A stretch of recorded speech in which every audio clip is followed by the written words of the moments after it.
This is the Maxi Cosi Loola pushchair. It was released at the Birmingham Baby Show in 2013 and Leo and I have been putting it through its paces over the last 2 months. I now feel that I'm at a point to tell you exactly what we think of the Loola, and then the rest is up to you really. So the actual assembly was okay. The instructions weren't incredibly helpful due to the fact that they rely on just images to tell you what you're supposed to be doing. But other than that, actually putting it together was really straightforward. Okay, so the Loola can be parent facing or outward facing, and at the moment we're sporting it in the parent facing mode. It's very simple to turn it around to the other way, which I'll just show you how to do now. You can see there's a button here. There's one exactly the same on the other side. Oh, sorry, I'm telling you the wrong place.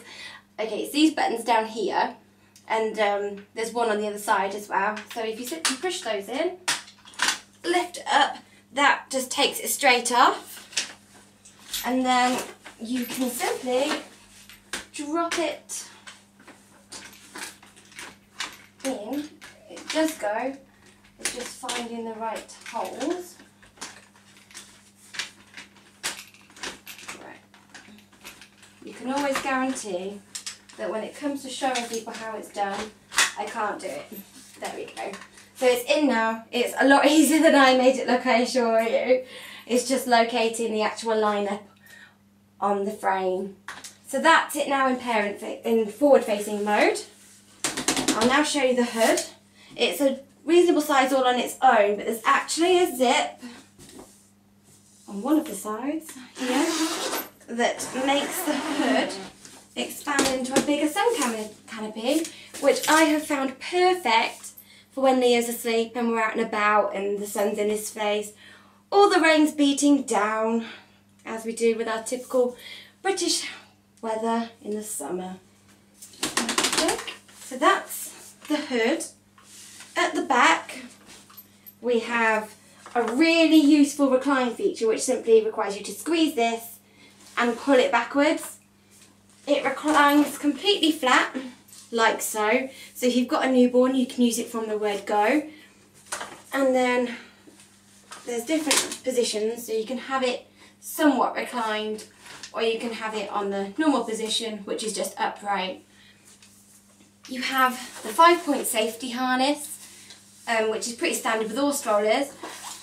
It's just so simple. You can adjust the straps so on 3 different settings.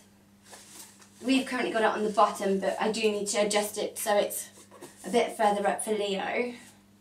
And this brings us to the bumper bar. So if you're going to be taking it off the one side, I struggle to find this button. So if you're trying to play around with the bumper bar and you want to get the child into the pushchair, there's a little button underneath that you squeeze in like so, and it comes straight off. Okay. And that brings us to the actual putting up and down of the pushchair, which again is just really simple. You'll see these 2 buttons up here which you can squeeze up. You've got the kick plate down here, as I've been calling it, and you just keep pushing that down and down until it automatically locks into place. You then have the pushchair ready to put in the car. Now this brings me to the bit about the Loola I'm not too keen on, and it is a very heavy pushchair. So as you you've got the carry handle here, but it's quite heavy.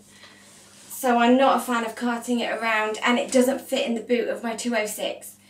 But other than that, I think it's a great stroller. It's completely sturdy. I know Leo's safe in it, but I'm not keen on the weight of it.